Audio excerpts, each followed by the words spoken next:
Mr. Mashatile, let's move to the politics of the time. It would be remiss of me not to mention what all South Africans want to ask the top leadership of the African National Congress.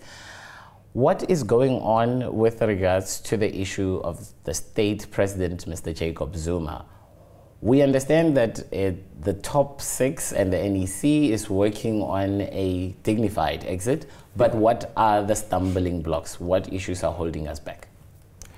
Well, at the moment, let me say there are no stumbling blocks except that we have not met with the president ourselves. The NEC has expressed the view that we need to deal with this matter. So has the NWC? So is the NWC, of course. And we assured them that we will meet with the president to discuss it, hear his views, but also tell him our views on how this should be resolved. Mm-hmm. I did mention when I was speaking in Cape Town recently that it's actually not a new thing.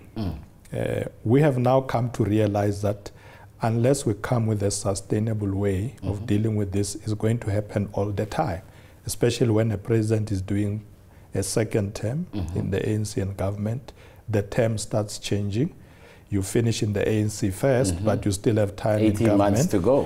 And we realized that during President Mandela's time, the advantage was that he himself immediately gave up his position in the ANC. Yeah, he basically said, look, I think Thabo Mbeki will run government. I'm going just to focus on other ceremonial issues.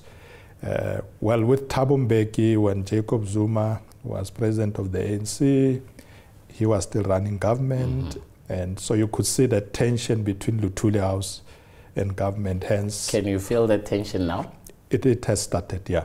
It has started because it's up to you guys to resolve it. Exactly. How are you and your colleagues working this? Expectations, because there are expectations. Financial market is expectant too, and it's rallied ever since your election. Yeah, our view, of course, is that there should be change of guard. You need to transfer power. You can't have two centers of power. We want to see a situation where there is one center and there are no tensions. And the best possible way if the state president exits. Now, but how you do it is to engage with him, go to him and say, look, we're not putting you out, but we think we can work better this way. Hear him out and come back to the NWC. We've promised the NWC that we will come back to you to report. One of the things that we obviously want to avoid as the ANC is to get our President of the Republic, who was President of the ANC, to be moved out of government through a motion of no confidence or impeachment. And it seems that that's where the opposition parties are taking you. We want to avoid that. And it's important that we engage with him around those issues.